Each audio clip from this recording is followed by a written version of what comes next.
Prepare yourself for a journey into the heart of a mystery that echoes the millennia, a story as shocking as it is fascinating, one that forces us to question the limits of good and evil, flesh and spirit. What you are about to read is not just an ancient legend, but forgotten and perhaps deliberately hidden chapter of human narrative itself.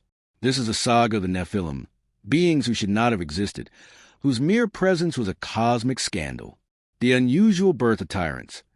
When angels descended and corrupted the earth. Who were the Nephilim? The answer, found in the Bible itself, is chilling. They were violent giants born from an unnatural and forbidden union, an act of rebellion that echoed through heaven and hell. These were not mere humans. The Bible is explicit in stating, in Genesis chapter 6, verse 2, that the sons of the true God noticed that the daughters of men were beautiful. Here lies the core of the mystery and the beginning of the terror. These sons of the true God were not pious men nor mere mortals.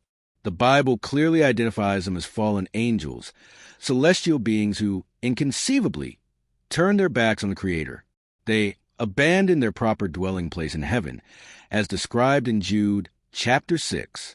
Imagine the audacity, the cosmic betrayal. Endowed with the power to materialize in human bodies, a capability good angels demonstrated when visiting Abraham or Joshua, as in Genesis chapter 19, verses 1 through 5, and Joshua chapter 5, verses 13 through 15. These fallen angels chose to use this divine prerogative for profane purposes. They took as wives all whom they chose, not out of love or sacred purpose, but out of lust and perversion. This was a turning point, the moment the line between the divine and the earthly was brutally torn. From this forbidden union, this pact with incarnate darkness, the Nephilim were born, and they were not normal people, far from it. Genesis chapter 6, verse 4, shocks us by revealing that in those days, and even after that, the materialized fallen angels continued to have relations with the daughters of men, and gave rise to these beings. The Hebrew word Nephilim possibly means fellers, those who fall upon men with violence to plunder and overthrow them, a perfect description for the giants of the Bible they became. They were the personification of violence, a biological and spiritual aberration. The Nephilim were giant bullies, brutal tyrants who, by their very existence, filled the earth with unprecedented violence, as detailed in Genesis chapter 6, verse 13. Their fame was not of heroism, but of terror. They were the mighty ones of old, but their might was synonymous with oppression and destruction. The legacy they left was not one of progress or peace, but of constant fear and iniquity so profound that it grieved the divine heart, as per Genesis chapter 6, verse 5. The presence of Nephilim was a catalyst for the wickedness that rapidly dominated the antediluvian world, a prelude to annihilation. The truth behind the myths, unraveling the nature of the Nephilim. It's crucial to demystify some common misconceptions about the Nephilim to understand the full scope of their impactful story in biblical history. Many wonder, do Nephilim still exist on earth today? The categorical answer from the Bible is NO, and that is a blessing. Jehovah God, in his infinite justice and wisdom, brought a global deluge to sweep away and destroy that violent and corrupt world.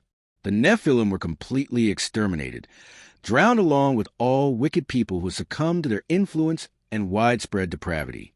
Only Noah and his family, who found favor in Jehovah's eyes, were spared, sheltered in the safety of Noah's ark. This is a fundamental point. The Bible in Genesis chapter 7, verses 12 and 13, and also in Genesis chapter 2, makes it clear that the cleansing. Therefore, the idea that there are still giants of the Bible walking among us is a myth that needs to be debunked. Although Numbers chapter 13, verse 33, mentions Israelite spies who, centuries later, reported seeing people of unusual size that reminded them of the Nephilim, this was merely a recollection or a cultural comparison, not an indication of their survival. The Nephilim had long been annihilated. Another persistent myth is that the Nephilim had human parents. Again, the Bible corrects this view. The parents of the Nephilim are unequivocally identified as sons of the true God in Genesis chapter 6, verse 2. And this same expression is used in Scripture to refer to angels, as we see in Job chapter 1, verse 6, chapter 2, verse 1, and chapter 38, verse 7. The angel's ability to materialize in human bodies is a biblical fact, as witnessed in Genesis, chapter 19, verses 1 through 5, and Joshua, chapter 5, verses 13 through 15. The Apostle Peter reinforces this by speaking of the spirits in prison who had once been disobedient when God was patiently waiting in Noah's days, in 1 Peter, chapter 3, verses 19 and 20. And Jude, in his chapter 6, adds that these angels did not keep their original position, but abandoned their proper dwelling place. The supernatural and corrupted origin of the Nephilim is, therefore, undeniable, and perhaps the most common confusion. Were the Nephilim the fallen angels themselves? Absolutely not. The context of Genesis chapter 6, verse 4, is crystal clear. The Nephilim were not the angels, but rather the children born from the sexual relations between materialized angels and women. After these fallen angels took as wives all whom they chose, Genesis chapter 6, verses 1 through 3, Jehovah declared that he would act against that wicked world in 120 years. The subsequent account describes that it was in those days that the angels continued to have these forbidden relations, giving rise to the mighty ones of old, the Nephilim.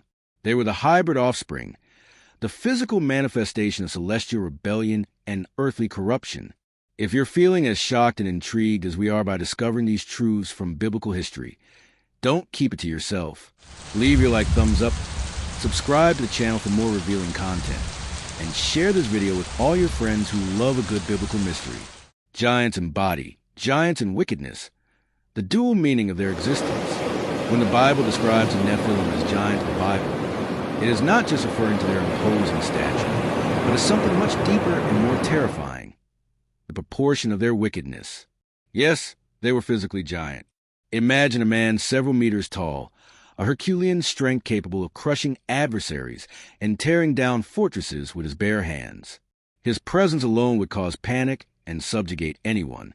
Biblical history gives us glimpses of people of great stature, and the Nephilim would certainly be at the top of this hierarchy of giants. They were towers of muscle and fury, beings who defied human nature itself in their size and physical might. This physical grandeur was an external reflection of their unnatural origin and their intent to dominate. But the term giants of the Bible for the Nephilim carries an even greater weight, that of giants in depravity and iniquity. The wickedness that flowed in their veins was as vast and boundless as their physical stature. They were ruthless tyrants who filled the earth with violence. As the Bible consistently points out, their cruelty knew no bounds. Their thirst for power was insatiable. It was not just about committing evil acts. It was about personifying evil. The corruption that the fallen angels introduced to humanity found its greatest and most effective executors in the Nephilim. They were the masters of oppression, the architects of a world where justice was distorted and mercy was a forgotten word. This dual dimension of giant makes the narrative of the Nephilim even more chilling. It was not just a physical threat, but the moral and spiritual threat they represented. They were the living manifestation of a humanity that had completely lost its way, plunged into darkness by the influence of the fallen angels and the depravity of their offspring. The violence they exerted was not occasional, but intrinsic to their nature. They became a gigantic problem for God's creation, a cancer that spread and threatened to consume all goodness and hope. The Bible presents these beings to us not just as curiosities, but as a grim warning about the consequences of disobedience and the choice of a path of boundless wickedness.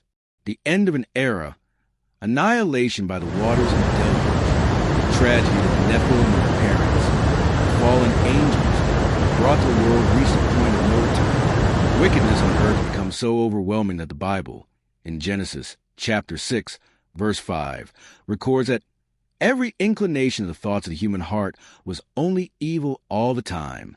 Creation was disfigured, purity defiled. There was no way to reverse the course of depravity except through radical divine intervention. Jehovah God's decision was inevitable, to send the deluge. This cataclysmic event was not an act of blind wrath, but a necessary purification, a reset for humanity and the earth. It was a direct response to the widespread violence that the Nephilim had generated. The biblical history of the deluge is, above all, the the story of the end of the Nephilim and all the corruption they represented. The heavens opened, and the fountains of the great deep broke open. The waters rose mercilessly, swallowing every mountain, every valley, every corner of the earth. And with them, the Nephilim were swept away. Their colossal stature and superhuman strength, which once made them invincible in the eyes of men, were powerless before the fury of the waters. They were flesh and blood, and the divine force of the deluge consumed them mercilessly. There was no hiding place, no escape for these giants of the Bible. They were swept from the face of the earth, drowned and annihilated, according to divine decree. The Bible is clear. God drowned them. There is no room for doubt. The era of the Nephilim had come to its definitive end. In the midst of all this destruction, a light of hope remained, Noah's Ark, built under divine guidance. It was the only refuge, the sanctuary that preserved righteous life and allowed humanity to have a new chance. Noah and his family, who were obedient to Jehovah, were the only ones who survived this global catastrophe. Genesis chapter 6, verse 9, chapter 7, verses 12 and 13, chapter 7, verse 23, 2 Peter chapter 2, verse 5. Noah's Ark became the symbol of redemption and a new beginning. If this revelation about the deluge and the end of the Nephilim impressed you, show your support. Share this content with those who need to know the truth about this intriguing biblical history, and don't forget to activate the bell to receive all our news. The legacy and the warning. Why they are not among us. The certainty that the Nephilim are no longer among us is a relief, but their story remains a powerful warning in biblical history. They were completely exterminated in the deluge, an act of divine purification that cleansed the earth of corruption so deep it threatened all creation. The narrative of the Nephilim, the fallen angels who fathered them, and the deluge that destroyed them, is not just an ancient tale. It is a timeless lesson about the devastating consequences of rebellion against God and the profane union of the sacred with the impure. It teaches us about the reality of evil and its capacity to corrupt everything it touches. The Bible warns us about the spiritual forces of darkness, represented by the fallen angels, who continue to influence the world, even if their physical offspring no longer exist. This incredible biblical history forces us to ponder the fragility of human morality and the importance of discerning good from evil, the pure from corrupted. It reminds us that divine justice, though sometimes seeming delayed, is inevitable and complete. The giants of the Bible not only left a trail of violence, but also an indelible lesson about the need to cling to righteousness. Noah's Ark was not just a boat, but a symbol of salvation for those who seek God and turn away from the iniquity that the Nephilim represented.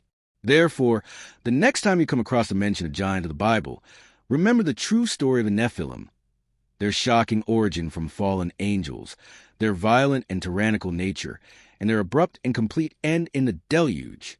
Remember that they are not among us because God, in His sovereignty, cleansed the earth to give humanity a second chance. And that is a surprising and often overlooked truth that the Bible reveals to us about these enigmatic beings. Their biblical history serves as a powerful testimony to the choices we make and their eternal consequences.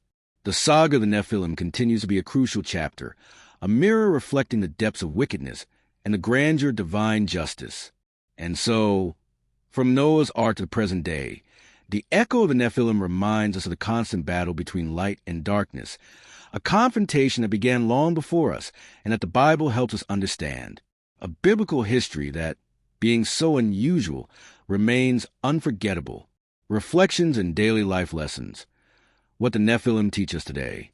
Despite being such an ancient and seemingly distant biblical history, the saga of the Nephilim and fallen angels resonates with profound lessons that we can directly apply to our lives. It offers us a moral and spiritual compass to navigate the challenges of the modern world. The importance of choices and their consequences. The fall of the fallen angels and the birth of the Nephilim demonstrate that every choice, especially moral ones, has vast and, at times, devastating repercussions.